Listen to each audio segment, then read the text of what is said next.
Hi, I'm Steve Sherman, creator of Power Process. We're back with our series on view camera operation, and what we're going to talk about in this segment is actually altering the plane of focus. Now, I've started out with my view camera set completely at 0. In other words, the front standard and the rear standard are completely parallel with one another. The only way to increase depth of field when your camera is set up this way is by changing to a greater Fstop. That'll increase your depth of field.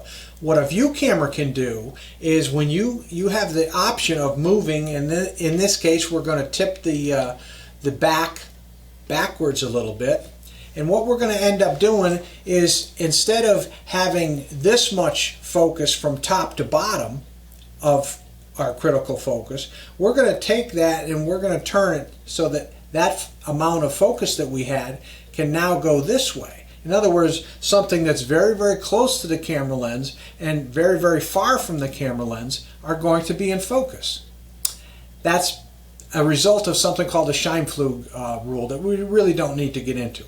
Now, what's going to end up happening is that plane of focus is much like this cone that you see. So in other words, the part that's very, very close to the lens doesn't have any height to it at all. As you move away from the lens, that cone spreads out, a cone of sharp focus. So imagine that our film holder right here is our yellow tape is 20 feet in front of the lens, our green tape is 35 feet, and our blue tape is 70 feet in front of the lens.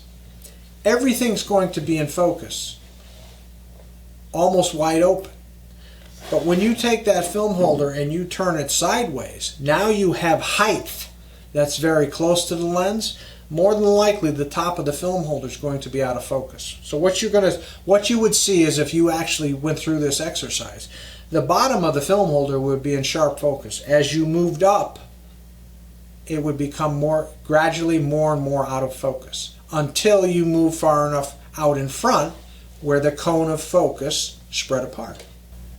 So in this final segment, we're actually going to go on location, we're going to set a camera up, and we're going to challenge ourselves to actually put a view camera through its paces, and we're going to learn about image circle, we're going to learn about the compromises that we have to make in the application of the principles that we just learned tonight.